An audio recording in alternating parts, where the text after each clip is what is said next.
కరీంనగర్ జిల్లా వ్యాప్తంగా ఆగిపోయిన పనులను పునఃప్రారంభించాలని కోరుతూ వినతి పత్రాన్ని కలెక్టర్కు అందజేశారు ఎమ్మెల్యే గంగుల కమలాకర్. కరీంనగర్ పట్టణంలో బీఆర్ఎస్ పార్టీ రాష్ట్ర నాయకత్వం సూచన మేరకు ఉమ్మడి కరీంనగర్ జిల్లాకు చెందిన ప్రజా ప్రతినిధులతో కలిసి మాజీ మంత్రి కరీంనగర్ శాసనసభ్యులు గంగుల కమలాకర్ జిల్లాలో నిలిచిపోయిన పనులను ప్రారంభించాల్సిందిగా జిల్లా కలెక్టర్ పమేలా సత్పతిని వారి కార్యాలయంలో కలిసి వినతి పత్రాన్ని సమర్పించారు. అనంతరం పెండింగ్ పనులకు సంబంధించి తుది నివేదికను జిల్లా కలెక్టర్కు అందజేశారు. సమస్యలపై సుమారు అరగంట సేపు సమావేశమై వారికి సమస్యలను వివరించారు. అనంతరం మాజీ మంత్రి కరీంనగర్ ఎమ్మెల్యే గంగుల కమలాకర్ మాట్లాడుతూ కరీంనగర్ సమస్యలపై ఇప్పటికే ఎన్నోసార్లు జిల్లా కలెక్టర్కు వినతి పత్రాలను సమర్పించామని, జిల్లా కలెక్టర్ ప్రభుత్వం దృష్టికి తీసుకుపోయినా కూడా స్పందించే నాదుడే కరువయ్యాడన్నారు. ప్రభుత్వ సమస్యలను పరిష్కరించడంలో విఫలమైందని, జిల్లాకు ఎవరో ఇన్ఛార్జి మంత్రి ప్రజలకు తెలియడం లేదన్నారు. ఇప్పటి వరకు అభివృద్ధిపైన అధికారులతో ఒక రివ్యూ సమావేశం నిర్వహించిన దాఖలాలు లేవన్నారు. బీఆర్ఎస్ పార్టీ ప్రభుత్వ హయాంలో తెలంగాణ తొలి ముఖ్యమంత్రి కేసీఆర్ కరీంనగర్ జిల్లా ఇష్టమైన జిల్లా అని, కరీంనగర్ జిల్లా అభివృద్ధి కోసం వేల కోట్ల రూపాయలు వెచ్చించి జిల్లాను అభివృద్ధి చేసిన విషయాన్ని గుర్తు చేశారు. ఈరోజు మా యొక్క రాష్ట్ర పార్టీ అనుమతితోటి కరీంనగర్ జిల్లా యొక్క ప్రజాప్రతినిధులు, బీఆర్ఎస్ పార్టీ ప్రజాప్రతినిధులు, దానిలో మేమిద్దరం ఎమ్మెల్యేలతో పాటు మాజీ ఎమ్మెల్యే ఇద్దరు, సుడా చైర్మన్తో పాటు మాజీ ఎమ్మెల్సీలతో పాటు మా యొక్క delegation of the BRS party ఈరోజు కలెక్టర్గా కలవడం జరిగింది. ఈ కలెక్టర్గా కలవడం అనేది కొత్త కాదు. బీఆర్ఎస్ పార్టీ కలవడం కరీంనగర్ యొక్క నగరంతో పాటు కరీంనగర్ జిల్లా సమస్యల గురించి ఇప్పటికే 4-5 సార్లు కలవడం జరిగింది. ఈ 4-5 సార్లు కలిసినా కూడా ఏమాత్రం ప్రభుత్వం నుంచి చలనం లేదు. కనీసం చర్యలు తీసుకోవాలని ఆలోచన ఎవరికి లేరు. కలెక్టర్ గారు కూడా ఎన్నో సమస్యలు మీ దృష్టికి వచ్చిన వారు ప్రభుత్వం తీసుకుపోయారు, కానీ ఆ ప్రభుత్వం నుంచి అనుమతులు తీసుకురావడం కానీ, ఈ ప్రభుత్వం నుంచి సమస్యలు పరిష్కరించడంగా ఏ అమాత్యుడంగా ఏ మంత్రి కూడా పట్టించుకున్న పరిస్థితి లేదు. అంత కన్ఫ్యూజన్ ఉంది. కరీంనగర్ జిల్లా అంతా కన్ఫ్యూజన్ ఉంది. జిల్లా మంత్రి ఎవరు, ఉమ్మడి మన ఇన్ఛార్జ్ మంత్రి ఎవరు, ఇన్ఛార్జ్ మంత్రి అత్తలేడు, జిల్లా మంత్రులు అత్తలేరు. మరి సమస్యలు ఎట్లా పరిష్కారం కావాలి అని చెప్పేసి చాలా ఆవేదనతో ఈరోజు మేము కలెక్టర్ గారిని కలవడం జరిగింది. కళలతోటి, కళాకారులతోటి ఎంతో వెలుగుతున్న కరీంనగర్ను అంధాకారం నెట్టేసింది ఈ కాంగ్రెస్ ప్రభుత్వం. కేసీఆర్ గారికి ఇష్టమైన కరీంనగర్ జిల్లా అద్భుతంగా తీర్చిదిద్దాలని చెప్పేసి వేలాది కోట్ల రూపాయలు తీసుకొచ్చి ఈరోజు కరీంనగర్ మేము డెవలప్ చేస్తే 16 నెలల లోపలనే దీన్ని మళ్ళీ పాత కరీంనగర్ను తీసుకొచ్చే పరిస్థితి తీసుకొచ్చింది. ఈరోజు కళావిహీనం చేసింది. కళలతోటి, కళాకారులతోటి, అభివృద్ధితోటి కలకలాడిన కరీంనగర్ను 16 నెలలనే కళావిహీనం చేసిన ఘనత ఈరోజు కాంగ్రెస్ పార్టీ. కళావిహీనంతో పాటు అవినీతిలో నెంబర్ 1 స్థానాన్ని కూడా తీసుకొచ్చింది ఈరోజు పరిస్థితి. ఈరోజు మేము వీళ్ళని పెద్ద డిమాండ్ చేస్తలేము. కేసీఆర్ గారు ఏదైతే ఆ రోజు శాంక్షన్ చేసిండో దాన్ని కొనసాగింపండి, ఆపకండి అని చెప్పి మా యొక్క రిక్వెస్ట్. కొనసాగితే సరిపోతుంది, ఇంకో 10 సంవత్సరాల అభివృద్ధి జరుగుతుంది. కానీ దాన్ని కూడా ఆపే ప్రయత్నం చేస్తున్నారు. కాబట్టి మేము డెఫినెట్గా ఈరోజు కలెక్టర్ని కలిసి తుది నివేదిక ఇవ్వడం జరిగింది. ఇవన్నీ సమస్యలు పరిష్కరించండి, పరిష్కరించకపోతే మేమే టీఆర్ఎస్ పార్టీ పక్షాన ప్రజా ఉద్యమం చేస్తాం కూడా సిద్ధంగా ఉన్నాము అని ఈరోజు లాస్ట్ వార్నింగ్ ఇచ్చుకొని ప్రభుత్వం లాస్ట్ వార్నింగ్ ఇవ్వడం జరిగింది. దశల వారీగా ఉద్యమం చేపిస్తాం. మొదట ఈ సమస్యలు పరిష్కారం కాకపోతే డెఫినెట్గా ఒక ఉద్యమం, ఒక నిరసన కార్యక్రమం కలెక్టర్ ఆఫీస్ ముందు చేస్తాం. తదనంతరం కూడా మళ్ళీ కాకపోతే కూడా కొన్ని సమస్యలు మేమే పరిష్కారం చేసుకుంటాం. ఎగ్జాంపుల్ కరీంనగర్ నగరంలో ఇంత అద్భుతమైన మట్టి లేని రోడ్లు చేస్తే ఈరోజు ఎక్కడెక్కడ మట్టి లవ్వేసి డాంబర్ రోడ్లు మొత్తం కూడా మట్టి రోడ్లు వేసింది. ఒకప్పుడు నల్లగా బ్లాక్ డాప్స్ ఉండే, కానీ ఈరోజు మళ్ళీ ఎర్రగా మారిపోయే పరిస్థితి వరంతో దాన్ని మొత్తాన్ని కంప్లీట్ చేయండి. చిన్నది పాటల్స్ కంప్లీట్ చేస్తే తవ్విన తర్వాత పాటల్స్ కంప్లీట్ చేయమని చెప్తే కూడా చేసే పరిస్థితి లేదు. వారం 10 రోజులు చూస్తాము, ఒకళ్ళు చేయకపోతే మేమే వీటిని రిస్టోర్ చేస్తాము. బీటీ రోడ్ ఉన్న బీటీ రోడ్ వేసుకుంటాము, సీసీ రోడ్ ఉన్న సీసీ రోడ్ వేసుకుంటాము. ఆ రోజు శ్రమదానం చేసి బీఆర్ఎస్ పార్టీ ముందుంటే జరుగుతుంది. ఎప్పటికైనా వాళ్ళు తల వంచుకోవాలి ప్రభుత్వం ఈ చిన్న పనులు చేసి. ఆ రోజు కరీంనగర్ నగరాన్ని డిస్ట్రిక్ట్ హెడ్ క్వార్టర్ కాబట్టి అద్భుతంగా తీర్చాలని చెప్పేసి మట్టి కనబడకుండా రోడ్లు వేసినాం, శానిటైజేషన్ చేసినాం, అద్భుత నగరంగా తెచ్చుకున్నాం. ఎన్ని ర్యాంకులు వచ్చినా కరీంనగర్ నగరం వచ్చింది. కానీ ఈరోజు ఆ పరిస్థితి లేదు కాబట్టి ఇమ్మీడియట్గా దాన్ని యాక్షన్ తీసుకోమని చెప్తున్నాం. రెండోది, సీఎం రెసిడెన్స్ కింద 65 రోడ్లు ఆ రోజు మేము డిసెంబర్ మాసంలో 1.5 year బ్యాక్ శాంక్షన్ చేసినాం, 65 రోజులు స్టార్ట్ చేసినాం. చేయగానే స్టాప్ చేసినట్టు ఈ ప్రభుత్వం ఆపేసింది. 1.5 year నుంచి 65 రోడ్ల పనులు, కంకర వచ్చిన రోడ్లు అట్లనే ఉన్నాయి. దానికి ప్రజలు ఇబ్బంది పడుతున్నారు. ఆ 65 రోడ్లు కంప్లీట్ చేయమంటే సంవత్సరం నరైంది ఇంతవరకు కూడా ఒక్క పని కూడా ముందుకు తెలియదు. ఆ ఉన్న రోడ్లు డ్యామేజ్ అయ్యే పరిస్థితి వచ్చింది. మేము చాలా రికమెండ్ చేసినాం. ఆ కాంట్రాక్టర్కి వచ్చిన డబ్బులు తీసుకొని కాంట్రాక్టర్ బిల్లు ఇవ్వండి, పిలిచి కాంట్రాక్టర్ మాట్లాడండి, ఆయన సమస్యలు ఉంటే ప్రభుత్వం తీసుకెళ్ళి సాల్వ్ చేసుకొని ఆ సగం అర్ధాంతంగానే ఉన్న నిలిచిన పనులను కంప్లీట్ చేయమంటే కూడా ఈ పట్టించుకునే నాతులు లేదు. ఇప్పటికీ ఒక రోడ్ టాప్ ఉంటుంది, దాని పక్కకే ఈ రోడ్డు కూడా కంకరతోటి సగం అర్ధాంతంగా రోడ్డును పరిష్కరించింది. చాలా ప్రజలు ఇబ్బంది పడుతుండ్రు. వర్షాకాలంలో కంప్లీట్ అయిపోతే మళ్ళీ డెంగ్యూ ప్రపంచం వచ్చింది కాబట్టి ఇమ్మీడియట్గా ఆ ప్రాబ్లం సాల్వ్ చేసి కాంట్రాక్ట్ పిలిచి కాంట్రాక్ట్ పేమెంట్ ఇచ్చేసి పనులు స్టార్ట్ చేయమని చెప్పే విధంగా బీఆర్ఎస్ పార్టీ పక్షాన డిమాండ్ చేస్తుంది. పక్కనే మానేరు నది ఉన్నది. కరీంనగర్ అద్భుతంగా నీళ్ళు ఇవ్వాలని చెప్పేసి డైలీ వాటర్ ఇవ్వాలని చెప్పినాం. డైలీ వాటర్తో పాటు 24 hours వాటర్ ఇవ్వాలని చెప్పేసి 6 గొప్పగా పథకాలకు నిధులు తీసుకొచ్చి స్టార్ట్ చేసినాం. డైలీ వాటర్ కంటిన్యూ అయింది. 5-6 సంవత్సరాలు డైలీ వాటర్ కంటిన్యూ అయింది. 24 hours వాటర్ కంటిన్యూ అయింది. కానీ ఈరోజు దురదృష్టం ఇప్పుడు 6 రోజులైంది రామ్నగర్ ఏరియా ప్రాంతంలో 6 రోజులే నీళ్ళు రాలేదు. ఏంది అని తెలుసుకుంటే సార్ మోటార్లు కాలిపోయినాయి అని ఒక జవాబు వస్తుంది. మోటార్లు కాలిపోయిన పరిస్థితి వచ్చి కాలిపోయిన మోటార్ల కూడా రిపేర్ చేసే పరిస్థితి లేదు. నేను అడిగితే నా దృష్టికి రాలేదని చెప్పేసి ఇప్పుడు దృష్టికి వెళ్ళలేదు. మేము కరెంటు మోటార్లకు ఎప్పుడైనా కూడా ఎమర్జెన్సీ వర్క్లకు శాంక్షన్ అవసరం లేదు, ఇమ్మీడియట్గా ఎవరైనా కూడా చేసుకోవచ్చు. 6 రోజులే నీళ్ళు ఇచ్చే పరిస్థితి లేదు. డంప్ యార్డ్ ప్రాబ్లం సాల్వ్ కాలే. మేము 2-3 డిమాండ్ చేసినాం నగరం గురించి చూడంగా, ఇవన్నీ కూడా సాల్వ్ చేయమని చెప్పినాం. కలకాలాలు ఆడుతుంది, కాంతివంతంగా ఉండాలని చెప్పేసి కరీంనగర్లో అద్భుతమైన లైట్లు వేసినాం. 6-8 నెలలే లైట్లు పోయినాయి. లైట్లు కూడా వెలుగుతలేవు అంటే కాంట్రాక్టర్ రత్తలేడు సార్, సప్లై అవుతారని జవాబు వస్తుంది ప్రభుత్వం నుంచి. 10 సంవత్సరాలు మేము అభివృద్ధి చేసినాం. రాత్రి కరెంట్ పోతే పొద్దున కరెంట్ పెట్టుకుని కలకలాడుతున్న కరీంనగర్ మేము చూసాం. కానీ ఈరోజు కళావిహీనమైంది. ఏరి లైట్లు అంటే లైట్లు సప్లై అయితే లేని ఆన్సర్ వస్తుంది. ఎంత దుర్మార్గమైన పరిస్థితి. 40 రోజులే 4 నెలలే ప్రాంతాలు అయితే లైట్లు వెలుగుతలేవు. కాబట్టి వెంటనే ఆ లైట్లను కూడా తెప్పియమని చెప్పినాం, యుద్ధ ప్రాంతం తెప్పి చెప్పినాం. ఇది 2వ రిపండ్ చేసినాం, అయినా కరీంనగర్లో ఇచ్చే పరిస్థితి లేదు. నెంబర్ 3, ఇక్కడ నుంచి సిరిసిల్ల వరకు కూడా మనం అద్భుతమైన రోడ్లు వేసినాం, ఆ లైటింగ్ చేసినాం, గ్రాండ్ ఫ్యాట్ అండి. ఆ లైట్లు వెలుగుతలు, లైట్లు తెప్పించే దుస్థితుడంగా ఈ ప్రభుత్వం దగ్గర లేదు.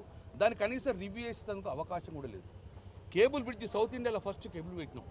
కలకల్లాడిన కేబుల్ బ్రిడ్జికు అంతా విహీనమైంది. డైనమిక్ లైటింగ్ సిస్టమ్తో పెట్టినాం నెంబర్ ఉండాలని చెప్పేసి. ఒక్క డైనమిక్ ఒక్క లైట్ కూడా వెలుగుతలేదు. ఏంటంటే డిపార్ట్మెంట్ ప్రాబ్లం ఉంది. నేనేమంటున్నా అంటే మేము మంత్రిగా ప్రభుత్వం ఉన్నప్పుడు నెల రోజుకోసారి రివ్యూ మీటింగ్ పెట్టి అన్ని సమస్యలు పరిష్కరించి ఎక్కడ డిపార్ట్మెంట్ ప్రాబ్లం ఉంది, ఎవరి దగ్గర ప్రాబ్లం ఉందని చెప్పేసి సాల్వ్ చేసుకొని ప్రభుత్వాన్ని అద్భుతం అభివృద్ధి తీసుకొని నడిపించాం.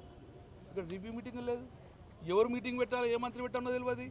అందుకే ఫైనల్ డిమాండ్ చేసి కలెక్టర్ను డిఆర్సీ మీటింగ్ పెట్టండి. డిస్ట్రిక్ట్ రెవెన్యూ సదస్సున ఉంటుంది, డిస్ట్రిక్ట్ రివ్యూ కమిటీ పెట్టుకొని పొద్దున్న దాకా మేము రివ్యూ చేద్దాం. 18 నెలలే ఒక్క డిస్ట్రిక్ట్ కలెక్టర్ తోటి మన ఇన్ఛార్జ్ మంత్రి ఇప్పటికి కూడా రివ్యూ పెట్టిన పరిస్థితి లేదు. గతంలో చూస్తే మేము ఒక మీటింగ్ పొద్దున్న నుంచి సాయంత్రం దాకా వింటే జిల్లా సమస్యలన్నీ పరిష్కారం అవుతుండే, సమస్యలు ప్రభుత్వంతో తీసుకెళ్తూ సమస్యలు అవుతుండే. కానీ 18 నెలలే జిల్లా రివ్యూ లేవు, రూపాయి శాంక్షన్ లేదు, అడిగేందుకు ఎవడు దొరుకుతలేడు. ఆ పరిస్థితి ఈ కరీంనగర్ నగరానికి దాపురించిన పరిస్థితి అంటే చాలా బాధాకరం. తెలంగాణలో కలకాడిన కరీంనగర్ను కళావిహీనం చేసింది. ఇవి జనరల్ ఐడిస్ పాయింట్. నేను ప్రధానమైన అంశాలు మేమందరం డిస్కస్ చేస్తే కొంతతో మాట్లాడుతారు. ఇందిరమ్మ ఇండ్లు ఈరోజు ఎంత దౌర్భాగ్యం అంటే జీవో నెంబర్ 7 కౌశికుడు మేము కంటిన్యూ చేస్తాం. జీవో నెంబర్ 7 ప్రకారము కలెక్టర్ గారు బెనిఫిషియరీ సెలెక్ట్ చేసుకొని ఇందిరమ్మ ఇళ్ళకి శాంక్షన్ ఇవ్వని చెప్పిండు. కరీంనగర్ ఎగ్జాంపుల్ కరీంనగర్ కాన్స్టిట్యూన్సీలో చూస్తున్నాం.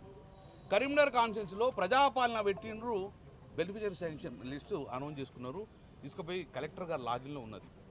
అప్పుడు కరీంనగర్ ఇన్ఛార్జ్ ఏ మహానుభావుడు ఉన్నో ఆ కరీంనగర్ ఇన్ఛార్జ్ సస్పెండ్ అయ్యిండు.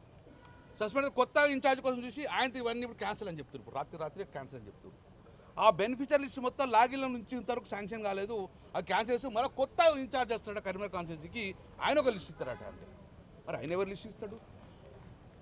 మేము డిమాండ్ చేసినాం, ప్రజాపాలన ఏదైతే అర్హులైన లిస్ట్ ఉన్నదో దాన్ని మీ లాగిన్లో ఉన్నది, ఈరోజు రేపు శాంక్షన్ చేయండి. శాంక్షన్ చేసి ప్రతి గ్రామంలో లిస్ట్ అనౌన్స్ చేయండి. ఇగో ఇది ఇది ఒక బెనిఫిషియరీ లిస్టు ఇంద్రమ్మ అని. ఆ లిస్టులో మరి ఏ ఇన్ఛార్జి పేరు ఇస్తాడో, ఏ ఇంద్రమ్మ కమిటీ ఇస్తాడో, ఏమి ఇస్తారో కానీ మొత్తానికైతే బ్రైబులు తీసుకొని ఈరోజు లంచాలు తీసుకొని ఈరోజు ఇంద్రమ్మ బెనిఫిషియరీ ఇచ్చే ప్రయత్నం చేస్తుర్రు. కబద్దారు మేము ఒక్కటే హెచ్చరిస్తున్నాం.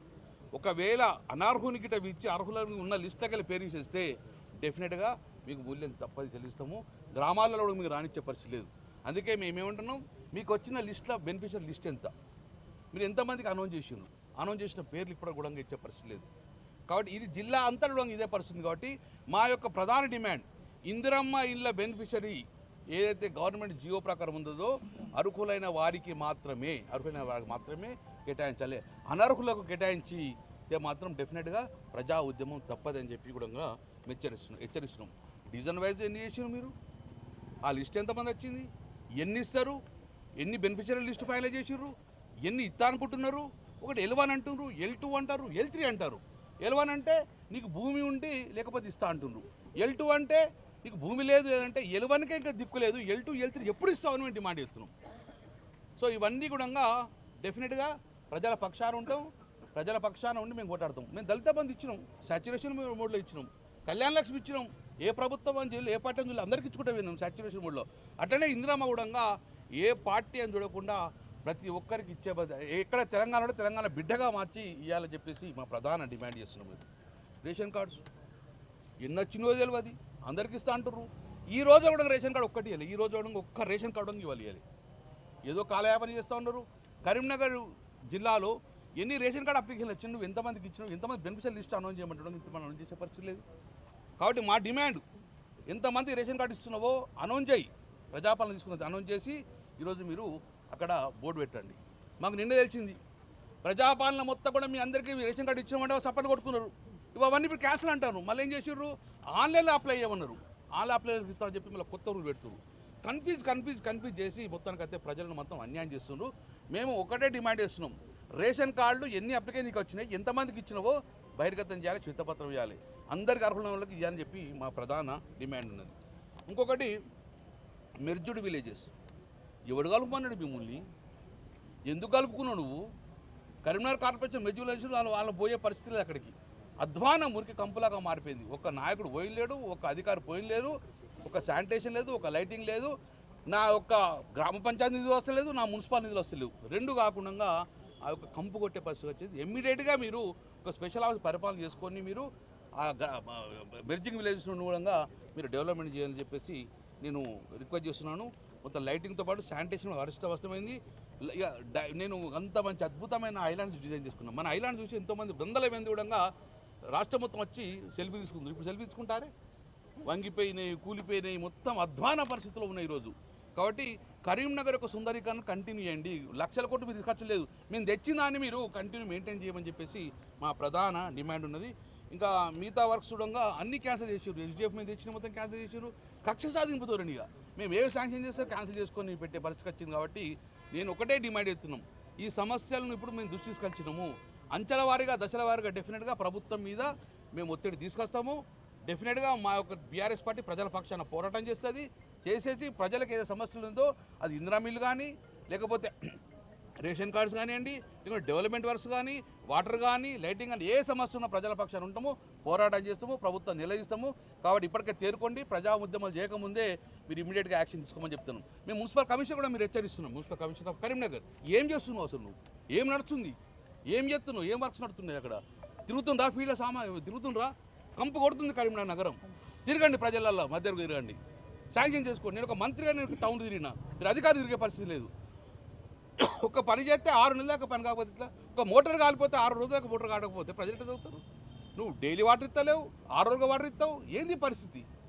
ఏం చెప్తున్నారు మీ అధికారులు? అధికారం నడిపే ప్రభుత్వం అధికారి కూడా లేడు, ఒక ప్రజాపతి కూడా లేడు.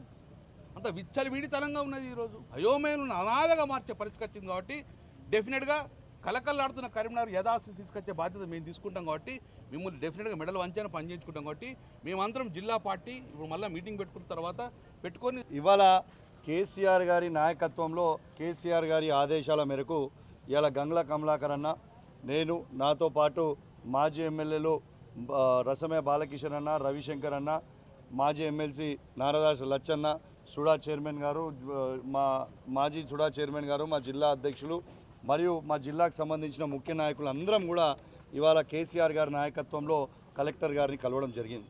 ఇలా ముఖ్యంగా కలెక్టర్ గారికి ఒకటే మాట చెప్పిన, నా హుజురాబాద్ నియోజకవర్గంలో కేసీఆర్ గారు దళిత బంధు అనే ఒక పైలట్ ప్రాజెక్ట్ మొదలుపెట్టి శాచ్యురేషన్ మోడ్లో హుజురాబాద్ నియోజకవర్గంలో దాదాపు 1800 కోట్ల రూపాయలని ఇవాళ దళిత బెనిఫిషరీస్కి వాళ్ళ అకౌంట్లో డిపాజిట్ చేయడం జరిగింది.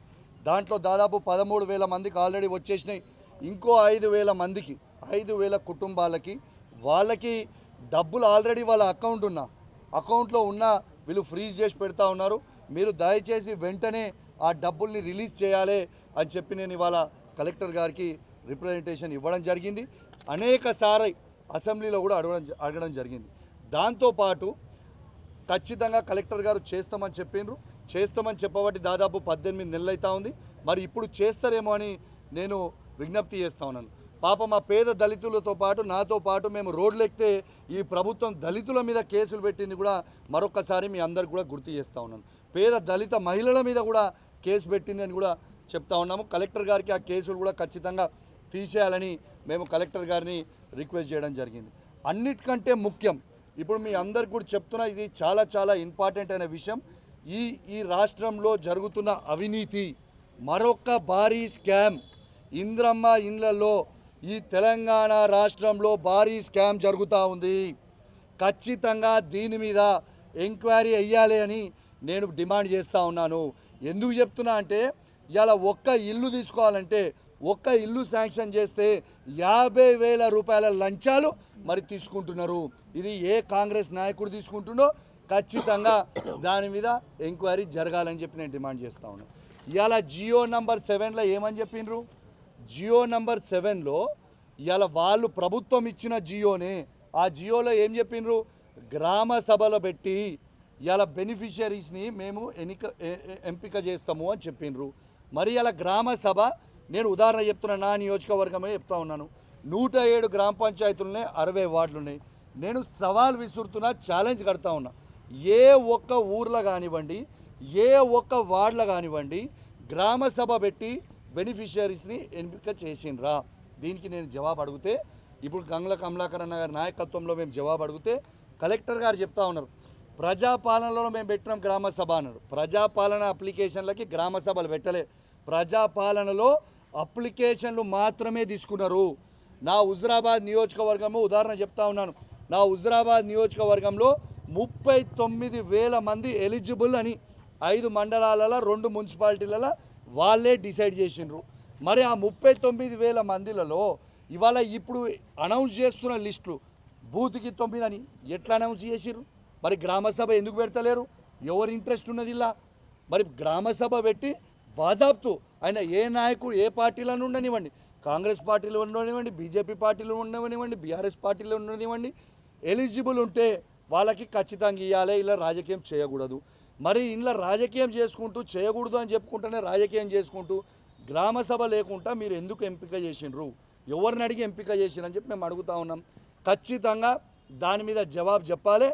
ఇది హుజురాబాద్ నియోజకవర్గంలోనే కాదు, మొత్తము తెలంగాణలోనూ అతి పెద్ద కుంభకోణము.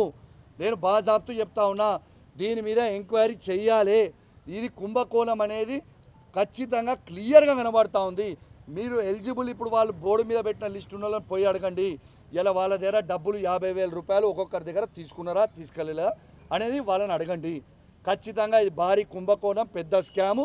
దీని మీద ఖచ్చితంగా రెస్పాండ్ కావాలి. మళ్ళీ నేను అడుగుతా ఉన్న కమలాకర్ అన్న గారు చెప్పినట్టు, మరి అసలు కమలాకర్ అన్న గారు జిల్లా మంత్రిగా ఉన్నప్పుడు కేసీఆర్ గారి నాయకత్వంలో అసలు నెలకి ప్రతి డిపార్ట్మెంట్లో రివ్యూ మీటింగ్ పెట్టేది. ఎమ్మెల్యేలతోని, కౌన్సిలర్తోని, చైర్మన్లతోని ప్రతి దగ్గర పెట్టేది. అసలు ఇప్పటిదాకా 18 నెలలు అయితే ఒక్క రివ్యూ మీటింగ్ పెట్టరా అండి? నాకు అర్థం కాదు. ఎవరికి చెప్పుకోవాలండి? జిల్లా ఇన్ఛార్జ్ మంత్రి గారేమో పోయి ఎక్కడో హైదరాబాద్లో అనుకుంటారు. కనీసం నువ్వు ఇక్కడికి వచ్చి రివ్యూ మీటింగ్ పెట్టకపోతే ప్రజల సమస్యలు ఎట్లా చెప్పాలి? ఇప్పుడు ఉదాహరణ చెప్తా ఉన్నాను, ఎంత దారుణం అంటే పరిస్థితి మీకు చెప్తా ఉన్నా. ఇలా ఎస్డిఎఫ్ ఫండ్స్ మా నియోజకవర్గంలో ఎస్డిఎఫ్ ఫండ్స్ శాంక్షన్ అయినాయి. వాళ్ళ కాంట్రాక్టర్లు ఆల్రెడీ అవి కట్టిండ్రు, ఎంబీ రికార్డులు అయినాయి. అవి ఎస్డిఎఫ్ క్యాన్సిల్ చేస్తారు. మళ్ళీ ఎవరిని అడిగి క్యాన్సిల్ చేసిరు? దేనికి క్యాన్సిల్ చేసిర్రు? మళ్ళీ ఎంబీ రికార్డులు ఎట్లయినాయి? ఎంపీ రికార్డ్ అయినప్పుడు క్యాన్సిల్ ఎట్లా చేస్తారు? దీనికి బాధ్యత ఎవరు ఇవ్వలిస్తారు? ఖచ్చితంగా ఎవరైతే నిర్లక్ష్య వహించారో ఖచ్చితంగా అధికారాన్ని సస్పెండ్ చేయాలని చెప్పి నేను డిమాండ్ చేస్తూ ఉన్నాను. ఎందుకంటే ఆడ వర్క్ చేసి పెట్టిన తర్వాత ఎవరు చూసుకునేటోళ్ళే లేరు, అడిగేటోళ్ళు లేడు, చెప్పేటోళ్ళు లేడు. ఎవరు ఈ మంత్రి ఉన్నాడా లేరా? అసలు ఈ జిల్లాలో మంత్రులు ఉన్నారా లేరా? అసలు ప్రజల సమస్యలు పట్టించుకుంటారా పట్టించుకోరా? ఏంటిది అసలు? దారుణమైన పరిస్థితి. నిన్న నా ఇల్లంతకుంట మండలంలో సన్న వడ్లు పంట పండియండి, మేము 500 రూపాయలు బోనస్ వేస్తున్నామని గొప్పగా చెప్తారు. ఏడేస్తున్నాండి.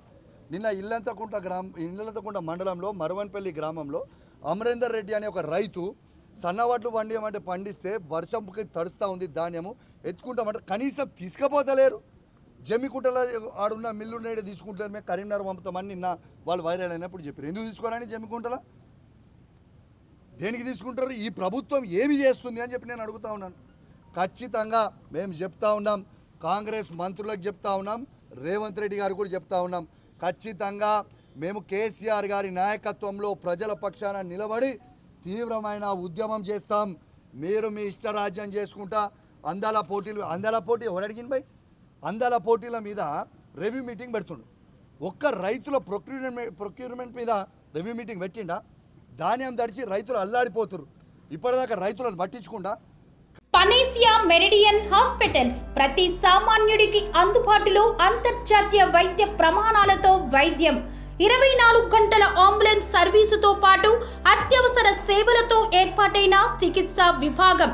మా దగ్గర గుండె సంబంధిత, మూత్రపిండ, కాలేయ, కంటి జబ్బులకు, మోకాళ్ల శస్త్రచికిత్సతో పాటు కోవిడ్-19, బ్లాక్ ఫంగస్ వంటి వైరస్లకు, అన్ని రకాల ఆరోగ్య సమస్యలకు నమ్మకమైన అత్యాధునిక వైద్య చికిత్సను అందిస్తున్న హాస్పిటల్ పనేసియా మెరిడియన్ హాస్పిటల్స్. మీ ఆరోగ్య సమస్య ఏదైనా ఇప్పుడు పరిష్కారం సాధ్యం. సంపూర్ణ ఆరోగ్యం కోసం సంప్రదించండి Panacea Meridian hospitals, opposite Beeramguda Kaman, RC Puram, Sangareddy district, pin code 502032. సంప్రదించాల్సిన ఫోన్ నెంబర్ 0845524177 మరియు 7893757770.